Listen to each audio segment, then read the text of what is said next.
This demo is going to go through Spot Heal, Blemish tool, and then the edit for this. So this is Skill Builder 4 for portraits. All right, so first thing we're going to do is we're going to practice the Spot Heal tool and the Blemish tool. So I'll show you both of those and how you'll use them.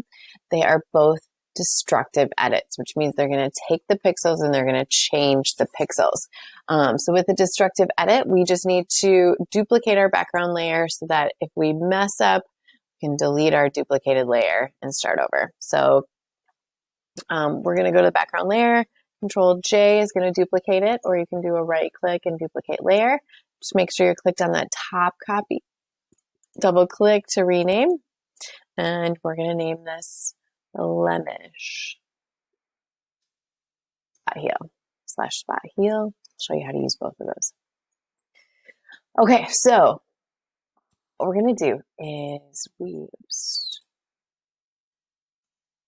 are going to, too close. We're going to go to the left side. So Spot Heal and the Blemish tool are similar to Clone Stamp, except Photoshop's going to do more work for you, or Photo P in this case. So Clone tool is right here. You're welcome to use that for other things, but I'm going to show you how to use the Spot Heal and the Patch tool. Excuse me. I said Blemish tool, Spot Heal and the Patch tool. So we're going to start with the Spot Healing brush. So how this works is it's a brush, so it's a circle, similar to the Clone Stamp. We want to bring down the hardness. Let's start at about 40%, so it has a soft edge. Change the size with our bracket key, left and right bracket key, which are to the right of the letter P. We're going to zoom in, and we're going to remove some parts to this, okay? So whenever you're removing things from people, think about things that you can remove that aren't like permanent parts of the person, that aren't going to completely change the person, okay? So just as a practice, we'll remove this little mole, and then I'll also show you how you can remove the piercing here as well. So what we want to do is we want to get our brush size slightly bigger than what we're going to remove. So I just use the right bracket key to make it bigger, and we're just going to click on it. Oh, it says select a layer first. Let's select this top layer. Okay, then we'll try it. Click on it, and thanks, Photo P. That's all the work we had to do. So this works really great in small little areas. Boom, gone, right? So you can choose another area. Here we made our brush smaller. Click there. Boom, tiny little blemishes. That's why we call it the Blemish tool. And we can make them go away. Okay, now, so we did 1, 2, 3 little spots. We didn't have to do an alt click or anything like that because Photoshop is just figuring out where to take the pixels from. So the piercing right here, we click on it. That did an okay job. It did a pretty good job actually. Okay, but we're gonna undo that. So Control Z. Control Z one more time.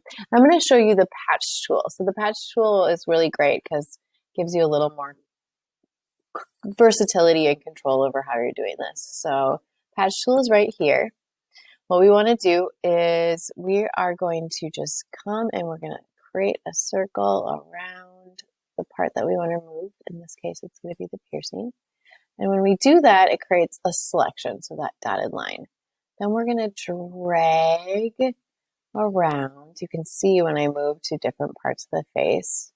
It's not going to show it exactly like that. It's going to blend it. So we want to drag our cursor. So I'm clicking and holding right now. We're going to drag our cursor to an area that's somewhat similar looking. Look at that. To the area we want to cover up. Okay. So I just dragged my cursor right over here because it has similar value. It's the edge of the lip. And notice on our options bar right here, we just did the default of source. So when we circle and then we move it, it's choosing our source where it's coming from. Go ahead and do a Control D, take off that selection. Pretty good overall. Still has a little bit of an outline. I'm going to zoom in a little bit more, get closer to that. So let's do it again. So we'll circle it around it another time. You're do just on one edge this time. Makes a selection. Maybe I'll bring it this way. And it's going to blend it down. So it's got like its own blending mode. Let's try something like that. Command D. Oops. Command D if you're on a Mac. Control D. Let's bring that back. Okay. Control D to deselect. Looking better. Okay, I can do the same thing over here. This time I'll drag it up. So sometimes we can't get it in just like one swipe. Control D.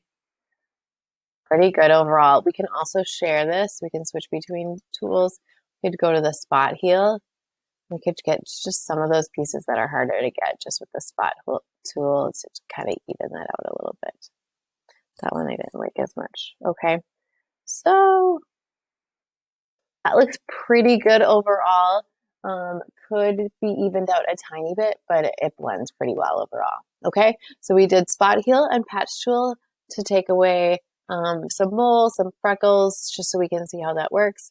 You could even come in and we could use the spot heal or the patch to take away few pieces like this. Clean up those eyebrows. Patch tool might be a really good tool to use on here. All right, and then last thing we're going to do is we're just going to do our normal edits on this. Okay, so that would be coming down to this, adding more contrast. I'm going to do that with the levels, so you're also going to do that in some way. So levels or curves, you choose. Bring those highlights up just a little bit so we can get it right under the histogram.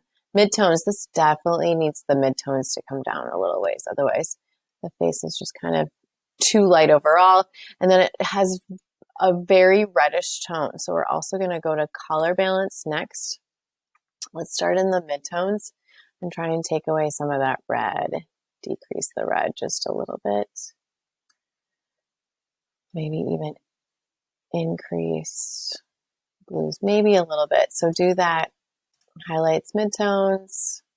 Definitely decrease that red. We don't want to make her look too yellow. We want to remove some of that red. And make some adjustments that way.